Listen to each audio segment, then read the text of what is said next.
दोस्तों, कहानी के अगले भाग में बताया गया था कि लड़के ने कहा था कि मैं किसी की मदद नहीं करूँगा, क्योंकि मदद करने से व्यक्ति का व्यक्तित्व नष्ट होता है, वह कर्म वीर नहीं बन पाता है, वह कर्महीन बन जाता है, आलसी बन जाता है और आगे की उसकी उन्नति अवरुद्ध हो जाती है। लेकिन जब भी कोई व्यक्ति अपने काम से घबरा जाता था, हतोत्साहित होने लगता था या अपने काम को बंद करने लगता था, किसी न किसी रूप में वह लड़का इस रूप में छुपकर उसकी मदद कर देता था कि वह व्यक्ति अपने काम में सफल हो जाता था, लेकिन एहसास नहीं होने देता था। धीरे धीरे लोगों को यह एहसास होता गया कि यह लड़का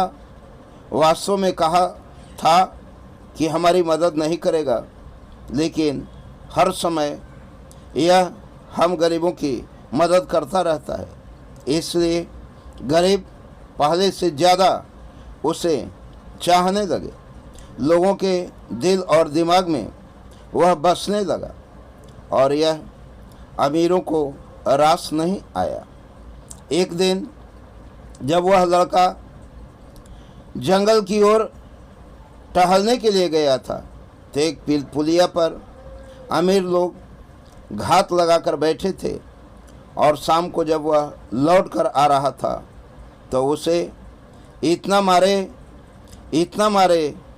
कि उन्हें लगा कि यह लड़का मर गया है और नदी की धारा में बहा दिया। नदी की उफान में बहता न मालूम बहुत दूर वह चला गया और एक तट पर जाकर लग गया, लेकिन वास्तव में वह लड़का मरा नहीं था, वह लड़का बेहोश था। वहाँ पर एक मल्लाह जब नदी के घाट पर मछली पकड़ने के लिए आया और वह एक बेसुध लड़के को देखा तो उसे उठाकर वह उपचार के लिए छोटे से अस्पताल में ले गया। बहुत से आरजू बिन्नत करने के बाद डॉक्टर ने चिकित्सा की, लेकिन जब होश आया तो मैं कौन हूँ, कहाँ का रहने वाला हूँ, मेरी यह कैसे गति हुई, यह कहने लायक लड़का नहीं रह गया था, क्योंकि उसकी स्मरण शक्ति खो चुकी थी।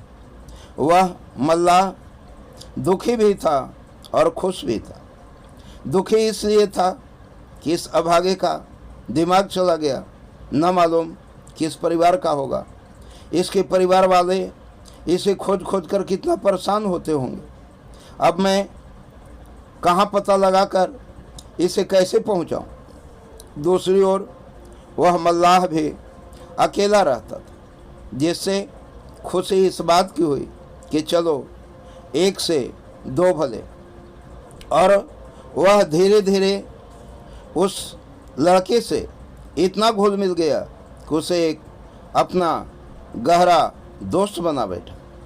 इस प्रकार से बहुत समय गुजर गए। लड़का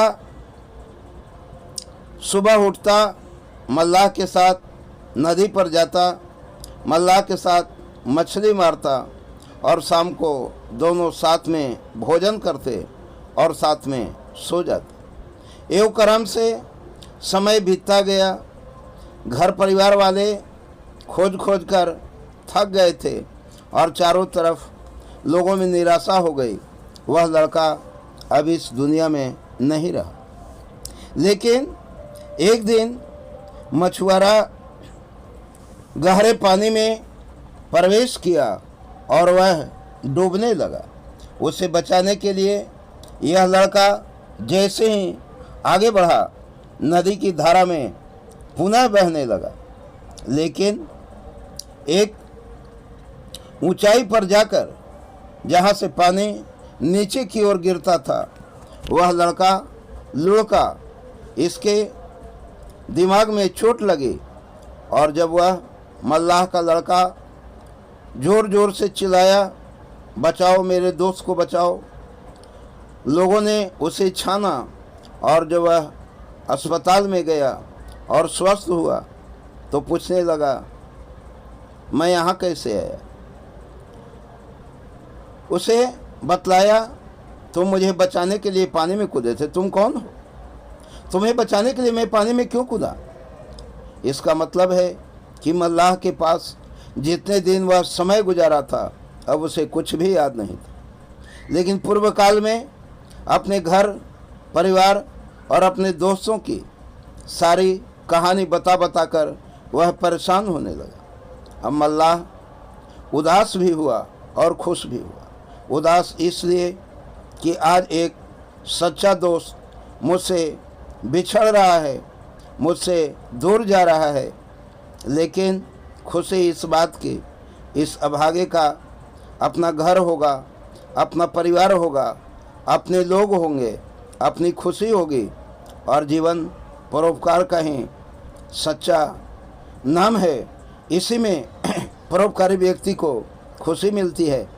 चलो मैं तो बर्बाद हुआ लेकिन इसकी ज़िंदगी तो आबाद हुई।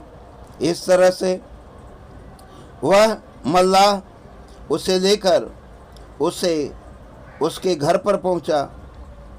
घर पर जाते ही जो उसके सगे संबंधी थे उसे पाकर बहुत खुश हुए और मल्लाह जब लौटने लगा वह लड़का उसे अपने पास रखना चाहता था, लेकिन मल्लाह ने कहा, नहीं भैया, आप बड़े आदमी हो, मैं छोटा आदमी हूँ। जो मेरे भाग्य में जितने दिन तक आपकी सेवा करना लिखा था मैंने किया, अब मुझे अपनी हालत पर लौट जाने दीजिए। विवश होकर उस लड़के ने भी कुछ धन दौलत देकर मल्लाह को खुशी खुशी विदा किया। इधर इसके दोस्तों को जब यह बात मालूम हुई कि इसकी स्मरण शक्ति लौट गई है, यह मरा नहीं है, जिंदा हो गया है, तो इन लोगों को अब चिंता होने लगी कि शायद यह लड़का अब या तो मुकदमा करेगा या हम लोग से प्रतिशोध लेगा। लेकिन वह लड़का अपने सारे काम धंधों को इस प्रकार से निपटा रहा था, लग रहा था कि उसे मारपीट की कोई भी घटना स्मरण नहीं है। उसका जिक्र वह कभी किसी से नहीं किया। यह जानकर उसके जो दुश्मन बने दोस्त थे वे खुश हो गए। चलो इस लड़के को सब कुछ याद आया, लेकिन यह याद नहीं है कि हम लोगों ने इसे मारकर नदी की धारा में बहा दिया था। बहुत समय गुजरने के बाद एक दिन वह लड़का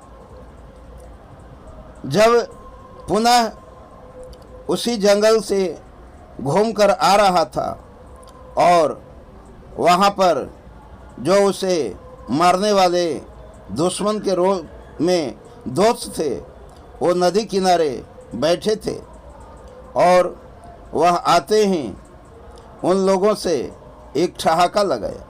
उन लोगों ने पूछा, दोस्त तुम बगैर वजह के इस तरह से ठहाके क्यों लगा रहे हो। उसने कहा, अरे यार कुछ नहीं, शायद तुम लोगों को लग रहा होगा कि तुम लोगों ने मुझे मारा पीटा, नदी की धारा में बहाया, ये सब बातें मैं भूल गया हूँ, लेकिन वो सारी बातें मुझे याद है। बल्कि मुझे एक एक बात, सारी बातें बड़े ही गंभीर रूप से याद है।